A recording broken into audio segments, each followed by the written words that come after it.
Is this Durgati of Congress party, and have they brought this upon themselves? Good evening, Navika. Good evening to my fellow panelists. 2 points here. Number one, on the Congress, look, I agree with Gaurav ji, but I'll go further. This is an inflection point for Congress. This is the dynasty slaves tryst with destiny. To paraphrase, a moment comes which comes but rarely in history when the soul of a congressman, long suppressed, finds utterance. This is that moment, Navika. Decades of bondage had conditioned and condemned him below deck in the hold where he spent his life living in the galleys. His back was whipped to smithereens, but he rode. Rivers of sweat gushed through his brows, but he rode. He couldn't remember what his surname meant anymore, but he rode. Muck and grime matted his hair, but he rode.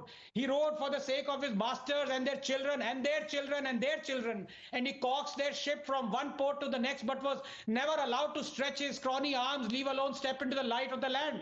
Until one day, he couldn't take it anymore, and he chewed through the duct tape, and he kneed his oar into two, and he pried open his shackles, and he jumped into the menacing waters and swam without fear or without care, because a moment of freedom was worth more than a decade of slavery. The waters were infested with sharks, but he didn't care.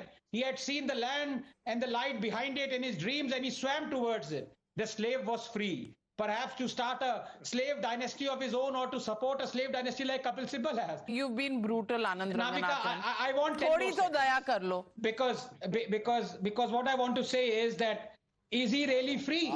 As they say, the king is dead, long live the king. The Congress is dead, long live the Congress. The BJP is not just a washing machine, it's a dhobi ghat now.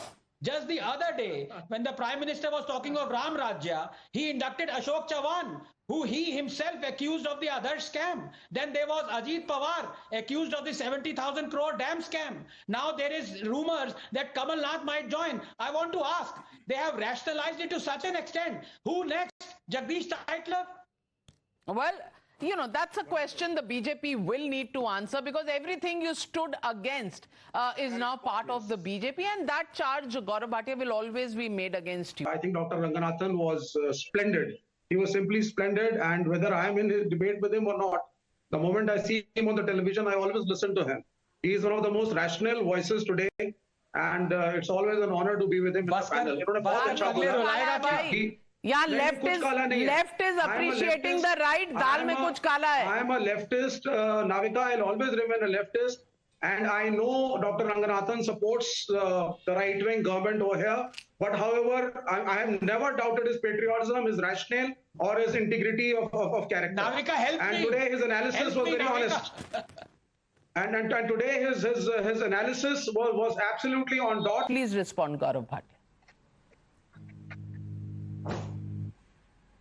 No, that's a very valid question, and I think it's my responsibility to respond to it. First of all, what is non-negotiable for the Bharatiya Janata Party, I'll tell you. No matter who comes and joins the party, he would not enjoy any protective umbrella. The cases will never be shut. And let me give you a few examples. Anand Bhai raised this question, and I'm trying to answer it with some facts. Suvendu Adhikari, he joined the Bharatiya Janata Party. He was still charge-sheeted by the CBI. But Anand Bhai, there is a question that I also want to ask. Ajit Pawar joining the Bharatiya Janata Party now is corrupt. But when he was the deputy CM in the Mahavakuli Agadi, he was fine.